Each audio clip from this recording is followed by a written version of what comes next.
주가가 오르든 내리든 상관없이 정기적으로 현금이 들어올 수 있다는 거예요. 마치 그 월세 받는 것처럼요. 이재명 정부 들어서 배당 활성화를 위한 제도 개선, 세제 개편 같은 걸 준비 중이라고 언급하기도 했죠. 여러 고배당주를 한데 모아놓은 상품, 바로 배당 ETF에 투자하는 것도 좋은 방법입니다. 안녕하세요. 노후생활연구소입니다. 오늘은 특히 은퇴 후 안정적인 생활자금, 그 현금 흐름 마련에 대한 고민을 좀 덜어드릴 얘기를 해볼까 합니다. 그럼 가장 기본적인 것부터 배당금이 정확히 뭔가요? 아주 쉽게 설명해 주신다면요? 네, 배당금. 그러니까 기업이 돈을 벌면 그 이익의 일부를 주주들한테 다시 나눠주는 거예요. 일종의 성과 공유 같은 거죠. 아하, 주주에 대한 보상이군요. 그렇죠. 근데 이게 왜 중요하냐면 주가가 오르든 내리든 상관없이 정기적으로 현금이 들어올 수 있다는 거예요. 마치 그 월세 받는 것처럼요. 월세처럼 따박따박. 매력적인데요. 물가 상승률보다 배당금이 더 오르면 실질 구매력도 지킬 수 있겠네요. 오, 정확합니다. 그게 또 중요한 포인트거든요. 물가 상승 해지 수단이 될 수 있죠. 그리고 또 꾸준히 배당을 늘리는 기업들은 보통 재무 상태가 좀 탄탄하다 이렇게 볼 수도 있고요. 기업의 건전성을 보여주는 신호다. 네, 그렇죠. 시장이 좀 불안정할 때도 상대적으로 좀 안정적인 모습을 보이기도 하고요. 근데 사실 한국은 좀 배당에 인색하다 이런 이야기 많았잖아요. 근데 흥미로운 게 이재명 정부 들어서 이런 분위기를 좀 바꾸려는 움직임이 있는 것 같아요. 네, 맞습니다. 관련 보도를 보면 대통령이 직접 한국 배당 수준이 다른 나라들에 비해 심지어 중국보다도 낮다 이런 점을 지적하면서 배당 활성화를 위한 제도 개선, 세제 개편 같은 걸 준비 중이라고 언급하기도 했죠.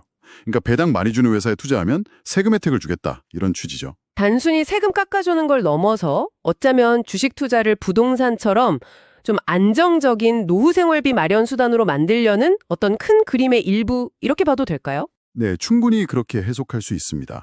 부동산 중심의 자산 형성에서 좀 벗어나서 금융 투자를 활성화하려는 의도도 보이고요. 그렇군요. 정책 변화까지 있으니 배당 투자에 대한 관심이 더 커질 수도 있겠네요. 그럼 실제로 투자를 한다면 어떤 전략을 좀 생각해 볼 수 있을까요? 그 배당금을 다시 투자하는 방법도 있다면서요? 아, 네. 그거 아주 좋은 전략입니다.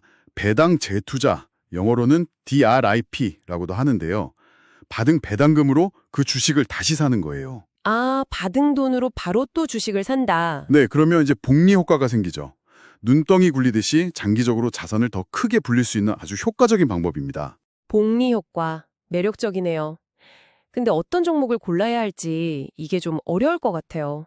초보자들한테는요. 그렇죠.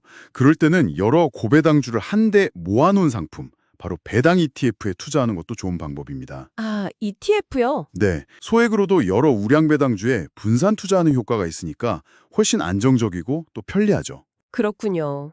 ETF는 분산 투자가 장점이니까요. 자, 오늘 쭉 이야기를 나눠보니 이 배당 투자가 안정적인 현금 흐름, 특히 노후 준비에 정말 매력적인 선택지가 될 수 있겠다는 생각이 드네요. 네, 그렇죠. 여기에 정책적인 지원까지 좀 더 뒷받침된다면 우리나라 투자 문화에도 상당히 긍정적인 변화가 올 수 있다고 봅니다. 과거의 부동산 중심 자산 형성에서 이제 금융 투자, 특히 배당을 통한 자산 형성으로 무게 중심이 옮겨갈 수도 있겠군요. 네, 충분히 가능성 있는 이야기입니다. 이건 단순히 개인의 노후 준비 방식을 넘어서 우리 사회 전체의 경제 구조에도 영향을 미칠 수 있는 어쩌면 중요한 변화의 시작일 수도 있습니다. 네, 오늘 이야기가 당신의 투자 여정에 작은 영감이나마 되었기를 바랍니다. 오늘 내용이 도움이 되셨다면 구독과 좋아요 부탁드립니다. 감사합니다. 감사합니다.